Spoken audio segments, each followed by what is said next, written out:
Hi, welcome to Project Geospatial. I'm Adam Simmons here at GEOINT 2023 here in St. Louis, Missouri, and I am back happy to have Tom Ager on with us. Tom is a radar expert in the industry. Can't even undersell that. He's amazing in the industry. He knows a lot, and probably no one in the industry knows more about the radar industry more than him right now. So I know I'm making me uncomfortable. Those things are not true, but go ahead. Okay, well, how about you talk about yourself a little bit, and we'll go from there and dive right into the topic of finding out a little bit more about the status of the entire community. All right, so Tom Ager, people misunderstand how much I know about SAR. I'm actually trained as a photogrammetrist and geodesist. That's what I learned in graduate school, and that's what I did in the first half of my career at NGA. Halfway through, I picked up a SAR project, and it changed my career. I began to love SAR, and I'm actually self-taught on SAR. I became the SAR program manager in NGA, and so I got this unearned reputation of being an expert. Certainly, I know a lot about it, but I worked with brilliant people who are the real SAR scientists, people like Jack Jackowitz from Sandia, for example, and other wonderful people who helped me. So I always called myself a technically skilled program manager.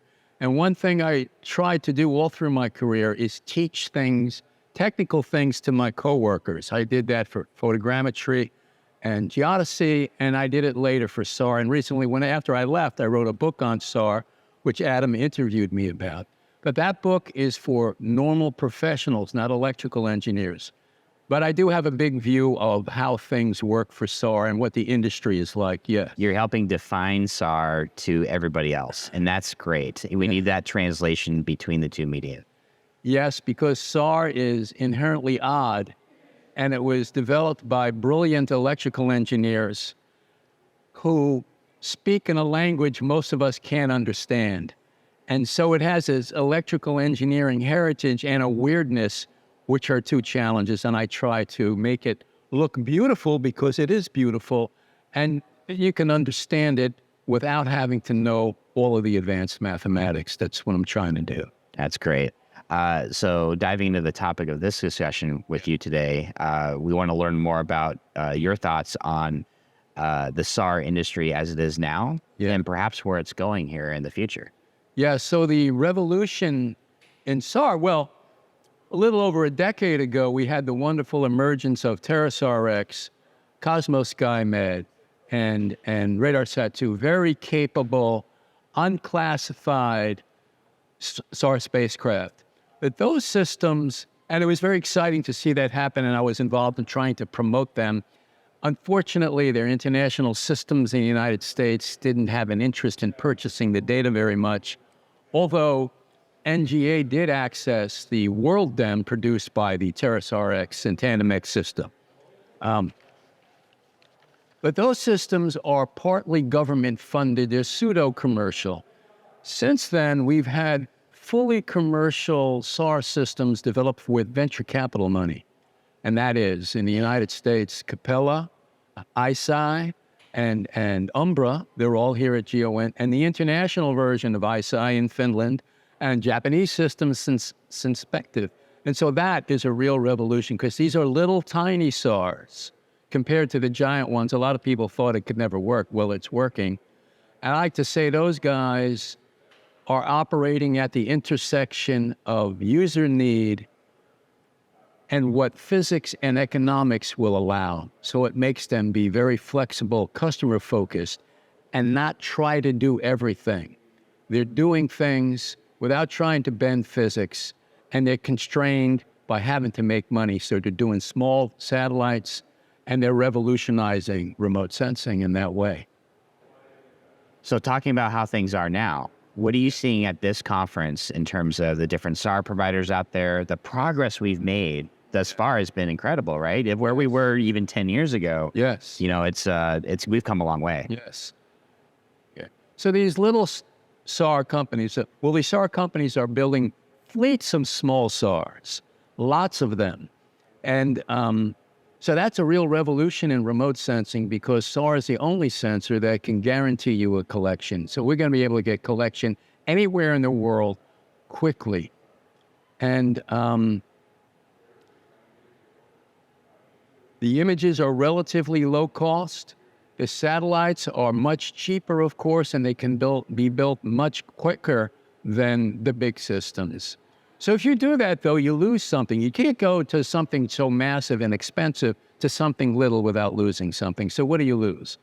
One thing you lose is orbital duty cycle. That is, the number of images they can collect per orbit is very low in comparison to the big guys. They lose on lifespan.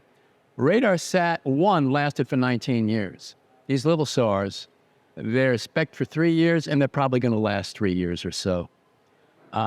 And you lose on signal to noise. I'd like to address that one separately, but say for the first two, while those are impediments, sometimes impediments are opportunities. So the lack of imaging time per orbit really doesn't matter if you have a whole fleet of them, because it's what the fleet can do that matters, not how much you can do per. If you're going to have 30 satellites, you're still going to have massive collection capacity. And maybe all of these sensors, all of these companies will have tens of satellites. And the lifespan, while it's limited, that can be an advantage too, because you can put up a new one relatively cheaply and quickly with new technology, right? So the lifespan I don't care about. You can upgrade the hardware timely rather than having to wait 15 years. So signal to noise, though, is the challenge for spaceborne SAR. So why is that a challenge? So I'd like to just teach a little thing to you here so we can appreciate why is signal to noise such a problem for little SARs. So when we send a pulse out, we send thousands per second. Let's just look at one pulse. Here it goes. It's going to leave the antenna. Boom. There it goes. For ISI, that pulse is 3,000 watts.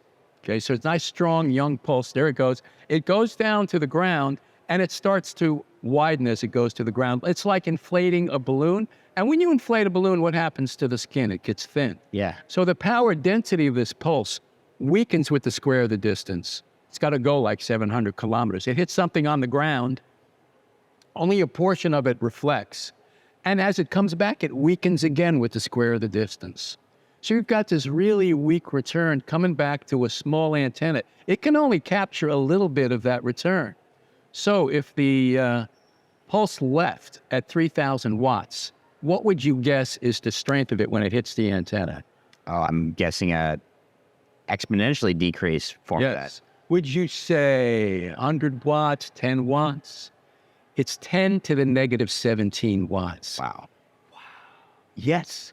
See, since I'm an outsider, when I learned these things, I was astounded. Electrical engineer would say, well, what do you expect? Yeah. So when I first saw that, calculated, I made a mistake. I did it again, 10 to the 17 watts. I got it again. I did another form of the equation, same answer. Showed it to somebody. Oh, yeah, that's how it works. So this thing that comes back is so enfeebled. It's so weak. Any noise is a challenge for it, right? Well, what's noise on SAR? Well, noise is any microwave hitting that antenna that's not that signal. So where would other microwaves be coming from? Why would other microwaves hit the antenna? Well, one source is wonderful. You know it. You've heard of it. It's called the cosmic background microwave radiation. Oh, yeah. From the Big Bang. Those are microwaves, and they've been traveling across the universe for 13 billion years, and some of them smack into the antenna. So some of the dots you see in a SAR image are signals from the Big Bang. I think that's fantastic. That's awesome. How wonderful is that? Now, That's wonderful. oh, yeah. Yeah. Probably a whole separate science could be focused on that alone. And the system can't distinguish them from the real microwaves, from the signals. They're the same. But that's not the main source of noise on SAR. The fundamental principle of remote sensing is that all objects above absolute zero emit electromagnetic radiation.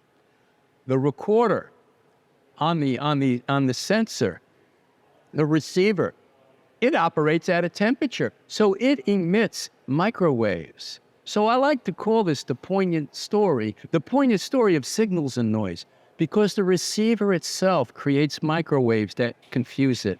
Yeah. right? So it's creating microwaves that it thinks are the reflected signal. So it does it to itself, and we can't stop it unless we can put up receivers that operate at absolute zero. That's not going to happen. So this is called thermal noise. So noise is always going to occur on a SAR image. And what you need for that is a strong pulse. That 3,000 watt thing from eyesight, that's pretty strong. But you need a big antenna. These are little SARs. They don't have big antennas, right? So that's their challenge. So the signal to noise ratio for these little guys isn't as good as it is for the real big guys. And that's one of the things you give up. One thing you don't give up, resolution. And that's astonishing. Why? Well, there's two aspects to resolution on SAR. You would think, well, it's a little SAR, it can't operate so good, my resolution's going to be limited. That's not true. One is azimuth. When you fly this way, you look off to the side. All right, so I'm flying into the camera. I look off to the side. This direction, the flight direction, is called azimuth. And the longer you image in that direction, the better the azimuth resolution. So I'm sending pulses up, and I'm staring at something. It's called spotlight mode. It's like sending my energy all to the same point on the ground like a spotlight. And in this forum, just this week, ISI, and I'm not trying to promote ISI, the other guys are going to do this too, okay? They just announced a form of spotlight imaging they call dwell. Why do they call it dwell? Because they're imaging this spot on the ground for 25 seconds. Wow. Okay. Okay. So what's that mean? Satellite's flying at 7.5 kilometers per second for 25 seconds. That means it's traveled almost 190 kilometers during that collect. So the synthetic aperture length is 190 kilometers. It is as if you have an antenna in space 190 kilometers long. What do you think the resolution in azimuth is for that collect? I'm interviewing you. Oh, boy. It's real below a meter. It's 5 centimeters. 5 centimeters. I was going to say below 15 centimeters, so I would have been on the right. Centimeters, people. Yeah. Whoa. Now, range is the other dimension. And range, the resolution in the range is a function of how much we chirp the pulse. That is, we send a pulse out, but we vary the frequency of the pulse, like a bird's chirp. That right now is like 300 million cycles per second or so, and that will give you on the ground roughly a meter. Soon it will be 600, so that's going to be half a meter. Then it's going to go to 1,200 megahertz. That's a quarter meter on the ground. So talk about the use cases for this type of capability that we're now seeing. Okay, before I get to that, I want to make this point about resolution. Okay. The resolution of the little baby SARs will be those numbers I just mentioned within 2 years. Good. That's crazy. And it won't really get better than that, even 10 or 20 years from now, because once you make your aperture length that long, to make it longer imposes collection and processing burdens, which are difficult to deal with.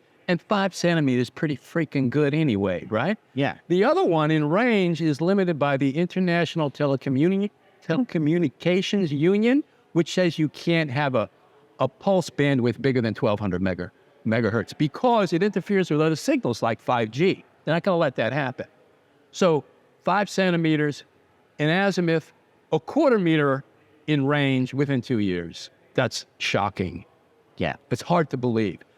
And a challenge for the United States is this is what technology allows to happen at low cost. Are we going to constrain that by licenses? We do now. But I like to think of it this way. We invented SAR. That was done Goodyear Aerospace, 1950s, Carl Wiley. We invented it. That's our daughter. She left home. She traveled the world. She speaks German, Italian, Spanish, Finnish, Japanese. And if we tell her to come home at midnight, she's not going to do it, right? So we don't control it anymore. And internationally, what I just said is going to happen. Already happening today, you saw. So this is a question for us. What can we do? And I think it's out of our control, at least internationally. So the use cases for this is, of course, people love resolution and people are going to be asking for high resolution. And that's what, of course, some other people want wide area coverage. We can do that too, to find ships at sea and things like that, to look at changing ice fields. You don't need high resolution for that, and people care about those things a lot. But mostly it will be high resolution, and it's getting done now by the little SARs. Where? In the Ukraine-Russia conflict. See how valuable, unclassified, shareable, guaranteed collection in bad weather is being done by the Ukrainians all the time to see Russian mechanized equipment where it is. Oh, yeah. So if you want to learn how to use SAR, when this is over, I'd go talk to the Ukrainians because they know, right? That's a use case. Awesome. Amazing. Yeah. So in terms of what you see the current status of the companies that exist right now, I mean, there's a lot of companies that are SAR that are there that have emerged in recent years. You feel like the collaborations is a lot better than it was 10 years ago, or do you feel like we're moving in the right direction, that SAR is now starting to become more integrated, commercial SAR is more integrated into the U.S. government? Well, when TerraSAR, Cosmo, RadarSat-2 were all launched, there was a ComSAR working group, USGIF managed it. I was involved. And those companies, all competitors, all collaborated on things of mutual interest. Yes, they did. That's not happening now. And I think all those companies would benefit if that happened now. Because there are a few things they all care about which would benefit all of them. Like, how do you evaluate the quality of an image? Right now in the government, we do that with analysts reviewing scores of images manually, very slowly. I think that that can be automated with calibrated data, and you can come up with a new way to do that that's more precise and much faster, right? That would benefit the government and these companies, and I think that's something we all need to discuss. I've been talking to them a little bit about it, and I hope that that happens. That's a collaboration that will help everybody. Well, so a next topic is, with the amount of data we're going to be getting here, well, even now with the amount of SAR out there, there's a lot of talk about the integration of AI and ML for quite some time. Yes. So can you talk about your thoughts about that topic? Yeah, I can. First of all, I'm no expert on AI and ML. It is, of course, really important, and we see things that now are shocking us with ChatGPT and all of that. It's unbelievable.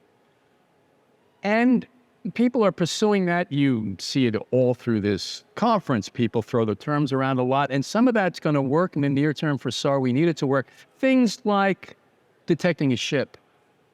SAR is good at seeing big metal things. That's a big metal thing, usually on a dark background, the ocean. So detecting ships in ports and at sea, I think AI and ML is going to be very good at that in the near term. But there's other things that are really difficult for it. Find me and identify a T-72 tank. Well, the background for that is not the ocean, it's the ground, so there's more clutter around the object. The signal for the object varies depending on which way it's facing, which way the energy came, which way the turret is pointing. So for software to know what that is and say, it would need a million different images of it, and that's just one feat. Large, more training data sets than it would take for the normal electro-optical. Yes, yes. And I know there's companies here making simulated data. That's the way to go, because you're not going to have collections. Well, but it'd be expensive. Really hard to do. That's all. And I think it's getting oversold a little bit. Of course, we got to pursue it. I'm enthusiastic about it, but I think we talk about it with a little bit too much optimism. To achieve anything in science, you need two engines: openness and skepticism. And I think in this case, our skepticism engine needs a little bit more fuel. That's what I'm saying. Okay. All right. Well, is there any other points you'd like to make about the SAR industry, where it's at or where it's going, as we close up our conversation today? Yeah, I have one last point to make. So while we're going to pursue AI and ML and automated extraction of information, we have to do that. We still need people looking at SAR images and analyzing them. You know, you're going to need human beings to do that. I'm sorry, that's the case. So what do we do now for those guys? We collect all of this data. We form an image. And by the way, that image is a complex image. It's called that. It has amplitude information and phase information. Remember, SAR is a coherent collect. It's got phase. That's really, really valuable data. But for you to look at it, you can't look at a complex image. So I'm going to process that to make you a grayscale image. And when I do that, I just threw away all the phase. So the heart of SAR, its beating heart, is its coherence. I just threw that all away. You don't have it. You're going to exploit that image. Now, if you want that, you have to do a special order and get something else. We can make a really useful product from phase called the color subaperture image. And some of the little SARs are starting to make these things. What's a color subaperture image? Well, remember, I'm collecting an azimuth for a long time. That gives me my azimuth resolution. So imagine instead of keeping the entire synthetic aperture, I just processed the first half of it. I could still make an image. It would have azimuth resolution reduced by 2, right? But I can make a second image out of the second half of the aperture. And then I have 2 images and I can overlay them. Suppose I do that with 3 of them. I split the aperture into 3 portions. I make the first one red, the second green, the third blue. If the reflections are the same, when I overlap those, they look gray. And you would see the normal grayscale image you're used to. But suppose in the first image here, there is a Russian mechanized troop transport thing right there, which in the first part of the aperture glints, strong reflection. On that thing, it's going to show up red. You're going to see it red. So SAR reflects off of things with straight lines and cubic structures. Nature doesn't build things like that. Humans do. So this color subaperture image shows colors for glints, and those tend to be human-made objects. So if you want that now, you order a regular grayscale image, and then I'm going to put in an order for a CSI image and deliver that to me, and I have this one, and maybe I pay for both of them. Whereas what we should do is the image is a complex image, right?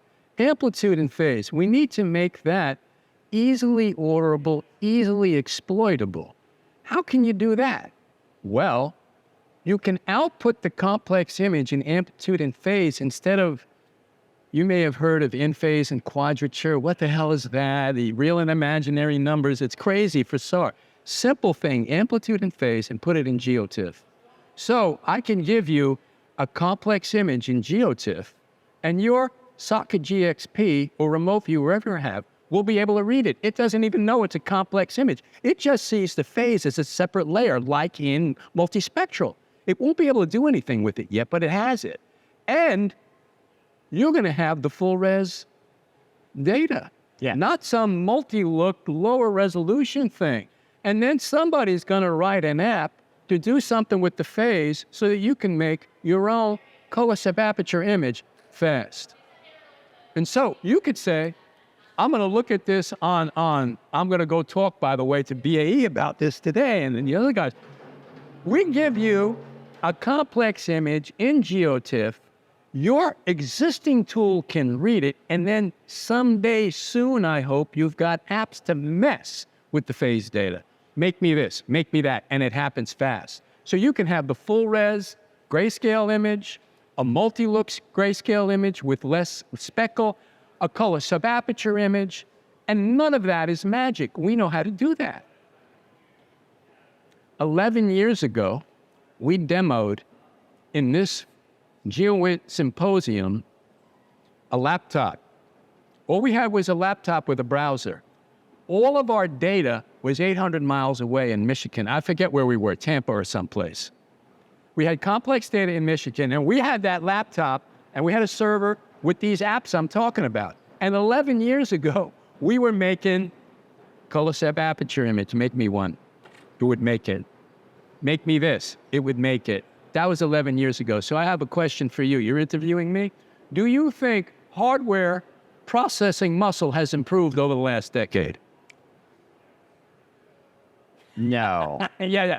Do you think app coding has improved in 11 years? Improved? Yes. Yes. I do, actually. Yeah, of course. Yeah. So we can do these things, but we'll never do it if we can't imagine it. And I think, of course, AI and ML is crucially important, but it's also important to understand the SAR image is a complex image, and to make it easily ingestible and exploitable, we can put it out in cloud-optimized GeoTIFF in amplitude and phase. That's what we should. Well, I wanted to circle back to the human element where we started that conversation with.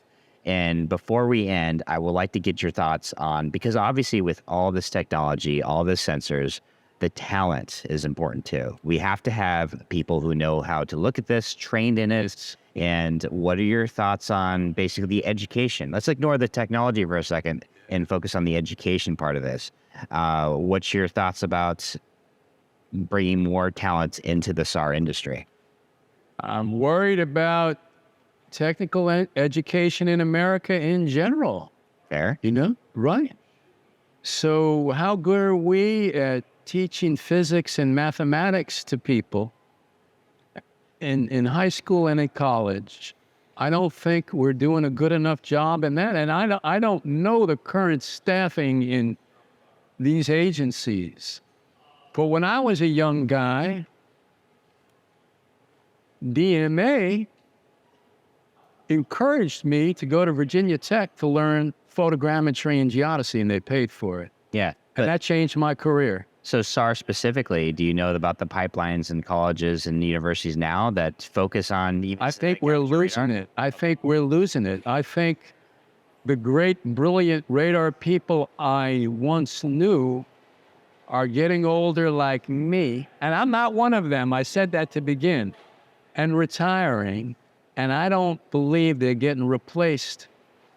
So you think we're struggling? A lot of the aging professionals are reaching a point where, we're going to have a lot of gaps in our knowledge base for not technology as a whole, but specifically it could be for the SAR industry, which is ironic because SAR is exploding right now. It's starting to be everywhere. Yes. So at what point do you think we're going to be in a critical space where now we have all this demand, it's all there, but now where's all the talent to look at it and understand it?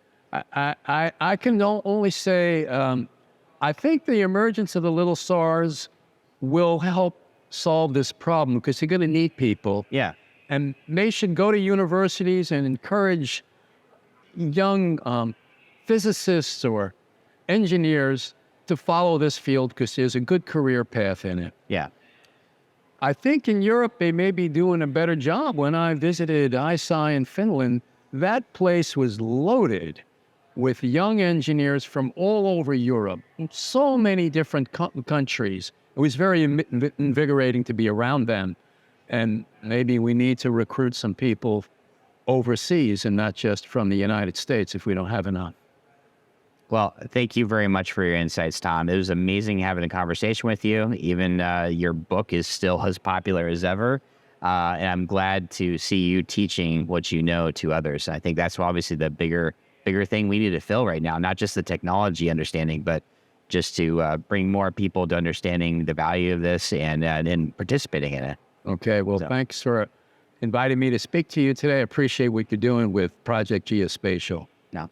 Thank you very much for watching. I'm Adam Simmons of Project Geospatial. We'll talk to everybody next time.